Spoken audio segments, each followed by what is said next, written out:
Hello everyone, ఈరోజు మనం మాట్లాడుకోబోయే topic teeth grinding. దీన్ని బ్రక్సిజం అని అంటాము, తెలుగులో పళ్ళు కొరకటం అని అంటాం కదా. దాని గురించి మాట్లాడుకుందాం. చాలా మందిలో డౌట్ ఉంటుంది, ఇది కూడా పెద్ద ప్రాబ్లమా అని. అవునండి, దీనివల్ల చాలా ప్రాబ్లమ్స్ వస్తాయి. సో దాని గురించి నేను క్లియర్గా చెప్తాను. ఇది ఏ వయసు వారిలో ఎక్కువగా వస్తుంది, వచ్చిన వారిలో ఏ ఏ కారణాల వల్ల రావటానికి అవకాశం ఉన్నది, అట్లాగే ఎలాంటి లక్షణాలు కనిపిస్తాయి, రాకుండా ఉండాలి అంటే ఎలాంటి నివారణ చర్యలు తీసుకోవాలి, లేకపోతే వస్తే ఎలాంటి ట్రీట్మెంట్ తీసుకోవాలి అనే దాని గురించి మాట్లాడుకుందాం. ఫస్ట్ ఏంటి అంటే, టీత్ గ్రైండింగ్ అనే అలవాటు ఎక్కువ మందిలో రాత్రిపూట కనిపిస్తూ ఉంటుందండి, కొంతమందిలో పగటిపూట కూడా కనిపిస్తూ ఉంటుంది. ఇందులో రెండు లక్షణాలు ఉంటాయి. అదేంటి అంటే, ఒకటి పళ్ళు కొరకటం, ఇంకొకటి పై దవడ కింది దవడ కలిపి అలాగే బిగించి పెట్టడం, క్లెంచింగ్ ఆఫ్ ద జా అంటాము. సో ఈ రెండు లక్షణాలు ఉంటాయన్నమాట.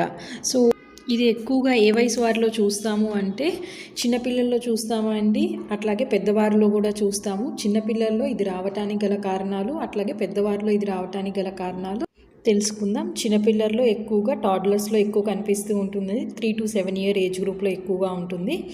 వాళ్ళలో నిద్రపోయేటప్పుడు ఊపిరాడకపోవటం, ఏదైనా అప్పర్ రెస్పిరేటరీ ట్రాక్ట్ ఇన్ఫెక్షన్ అంటాము, అలా ఉన్నా సరే, లేకపోతే స్ట్రెస్ లెవెల్స్, యాంగ్జైటీ కానీ స్ట్రెస్ ఎక్కువ ఉన్నా సరే, ఆస్తమా ఉన్నా సరే, అట్లాగే చెవు నొప్పి అట్లా ఉన్నా సరే, పళ్ళ వరస సరిగ్గా లేకపోయినా సరే, ఏదైనా పళ్ళు శాశ్వత దంతాలు వచ్చే వయసు అయినా సరే, ఇట్లాంటి ప్రాబ్లం చిన్నపిల్లల్లో ఎక్కువగా గమనిస్తూ ఉంటాం. అదే పెద్దవారిలో అయితే మోస్ట్ కామన్ రీజన్ వచ్చేసి స్ట్రెస్ లెవెల్స్ అండి. స్ట్రెస్ ఎక్కువ ఉన్నా సరే, యాంగ్జైటీ ఉన్నా సరే, లేకపోతే ఫ్రస్ట్రేషన్ ఆర్ అన్రిజాల్వ్డ్ అంటే మనకు ఏదో ఒక విషయంలో కోపం వస్తుంది కానీ దాన్ని బయటకు చూపించలేము, అలాంటి కండిషన్స్లో కానీ, అప్పర్ రెస్పిరేటరీ ట్రాక్ట్ ఇన్ఫెక్షన్ వల్ల రాత్రి నిద్రపోయే టైంలో ఊపిరాడకపోవటం, గురక పెట్టడం, అట్లాంటి కండిషన్ ఉన్నా సరే, లేకపోతే పళ్ళ వరుస సరిగ్గా లేకపోయినా సరే, ఎగుడు దిగుడుగా అట్లా ఉన్నా సరే, లేకపోతే ఏదైనా anti depressant medicine, psychological issues వల్ల మెడిసిన్స్ తీసుకునే వారిలో కూడా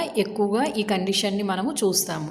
అట్లాగే ఏదైనా neurological disorders or Parkinson's disease ఉన్నా సరే, కొంతమంది వాళ్ళ ఆక్యుపేషనే దానికి కొన్ని పళ్ళ మధ్యలో ఏదైనా పెట్టుకొని తీసి పెట్టి అట్లాంటి చేసే వృత్తి ఉన్నవారు, అంటే వాచ్ రిపేర్ చేసే వాళ్ళు కానీ, లేకపోతే కార్పెంటర్స్ కానీ ఎక్కువ పళ్ళని యూజ్ చేస్తూ ఉంటారు. అలాంటి వారిలో కూడా మనము ఈ ప్రాబ్లమ్ని ఎక్కువగా చూస్తూ ఉంటాం. ఇంకా కొన్ని కారణాలు ఏమై ఉంటాయి అంటే, స్లీప్ డిజార్డర్స్ అంటాము, సరిగ్గా నిద్ర పట్టకపోవటము, లేకపోతే ఏదైనా హార్మోనల్ ఇంబ్యాలెన్స్ ఉన్నా సరే, ఏదైనా అలర్జీ కండిషన్స్ ఉన్నా సరే, లేక కొంతమందిలో హెరిడిటరీ ఉంటుంది. ఇవన్నీ బ్రక్సిజానికి మెయిన్ కారణాలు.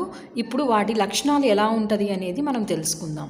టీత్ గ్రైండింగ్లో లక్షణాలు మెయిన్గా పళ్ళ మీద, అట్లాగే మనం నమలటానికి వాడే కండరాల మీద, అట్లాగే పై దవడని కింద దవడని కలిపే జాయింట్, టెంపరోమాండిబులర్ జాయింట్, దాని మీద, అట్లాగే నెక్ మజిల్స్ మీద, నెక్ కండరాల మీద ఎక్కువగా కనిపిస్తూ ఉంటాయి.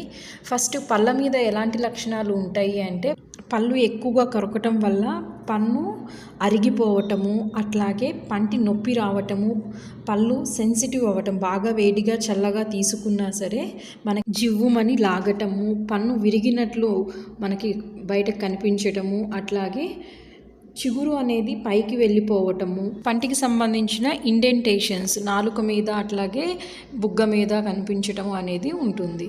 అట్లాగే దవడ కండరాలు నొప్పి చేయటము, నిద్ర లేవగానే నోరు తెరవటానికి ఇబ్బంది పడటము, నోరు తెరిచేటప్పుడు క్లిక్కింగ్ సౌండ్స్ రావటము, అట్లాగే తలనొప్పి రావటము, చెవి నొప్పి రావటము.